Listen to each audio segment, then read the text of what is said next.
Hey everyone, and welcome to another GTA Online Tier 4 Challenge Guide for the career progress. Today I'll be going over the Drug Wars Tier 4 Challenge, giving you some tips and tricks you can use to complete it as fast as possible along the way. However, I will say Drug Wars has probably one of the longest challenges because there is a limit to how fast you can finish this, which we will get into. Now for Tier 1, you just have to complete all missions in the first dose strand, set up an acid lab, and complete 10 source missions for the acid lab. These are things that you will just be doing regardless as you grind for the Tier 4 challenge, so it should be easy here. Tier 2, you have to complete all missions in the last dose strand, complete all variations of the Dax Fooligan jobs, and earn $1 million in acid lab sales, which for this week during double money, you can do this in, I think, just one cell mission. Although it might not be that way now since Rockstar have made changes to it so you don't hit that hard cap and earn no money. But yeah, again, for Tier 2, these will be naturally completed as you go for the Tier 4 challenge. Tier 3, you need to unlock all acid names, and you can find these under the acid lab menu in the services tab in the interaction menu. And the challenges to unlock them are much like some of the challenges that you see in the career progress. For example, completing 10 resupply missions, completing 10 cell missions, making $5 million off of acid lab sales. And the moment you get an acid name, you should apply it as soon as possible because they all will give you a 5% increase to your product value no matter which one you pick.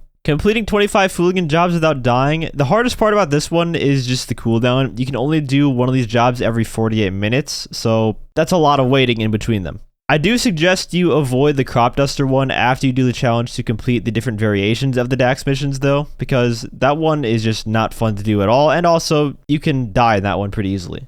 Also, in the Dax mission where you get drugged after contaminating the lab, you can survive this one without being killed. You just need to eat snacks every so often in the area where the enemies can't hit you. If you climb somewhere high up, usually the enemies aren't going to be able to get up to you, and then you just have to eat snacks every so often to keep your health up because your health does drain over time on this mission. So if you don't eat snacks, you're just going to die automatically. But if you do eat snacks and you have them maxed out, you should be fine until the game will kill you automatically, but then it will count towards surviving.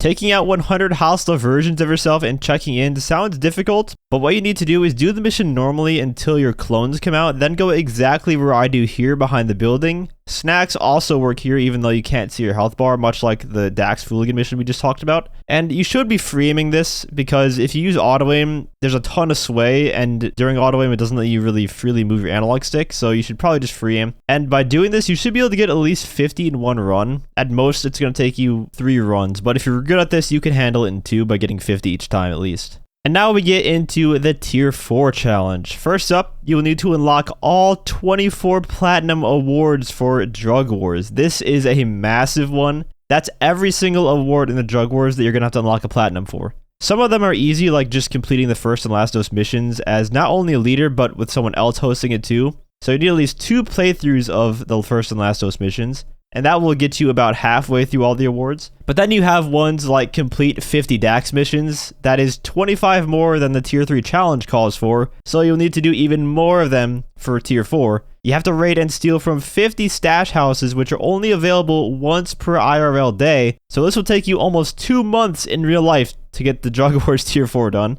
Same with G's caches, they only refresh once each day, and you have to collect 50 of them.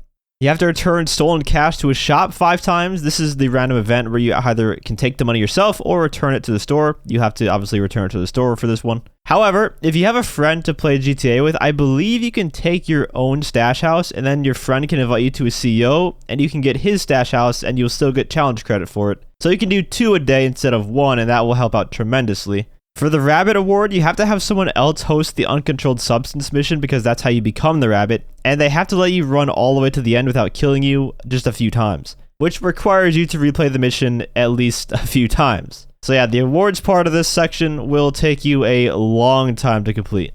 And then after you get past the awards section, there are still 3 other challenges for Tier 4, like completing 100 Acid Lab source missions. This one sounds like a lot, but there's no cooldown on the source missions, which is nice. And the strat that I use most of the time is I would park my acid lab in this exact spot in Sandy Shores, and then I would get a Raiju. And the reason I chose this spot is it's almost in the middle of where I found most of the missions are. At least the easy ones like the crash site and the one where you have to collect the drop in a Meriwether guarded area. These can be done in very quick succession with the Raiju using VTOL mode. And you kind of have to just get lucky and hope you get the good ones. I went on a couple runs where I got the same missions over and over again, the drop missions, which are easy. But even outside the easier missions, most of the missions take place in the Grapeseed Sandy Shores area, so this is a good spot to start them from. Though I would try to avoid any Paleto Bay or Grapeseed warehouse missions because that will require you to drive a mule all the way back to the Freak Shop. Completing the first and last dose missions without dying shouldn't be too hard to accomplish. At least this one you don't have to worry about taking too much damage or the accuracy challenge. It's just not dying, which is pretty easy. And finally, you need to earn $10 million from Acid Lab sales. Now, outside of event weeks, this would take you a minimum of 20-ish Acid Lab sales if you maximize the high demand bonus. You can earn about 500 to 600k each sell mission. But during the event week, you can get it done in half the sales amount, so 10-ish. And that'll be going on for the next couple of days. Not that it really matters that much because the other challenges will also take you tons of time if you haven't been putting the time in already to grind them out. So you're still not going to have that tier 4 done even if you get the 10 million in Acid Lab sales done extremely fast. But that is going to wrap up the Drug Wars tier 4 guide. This one might be the most time consuming thus far. None of the challenges are difficult per se, just very tedious and grindy with how many caps you have in place to do the certain things that you need to do. If you enjoyed the video or found it helpful, feel free to leave a like as well as subscribe to my channel for more GTA Online content. I want to give a huge shout out to all my channel members for your support. If you'd like to become a member for some exclusive perks, you can either use the join button or the link that's down in the description. And as always, thanks for watching and have a great day.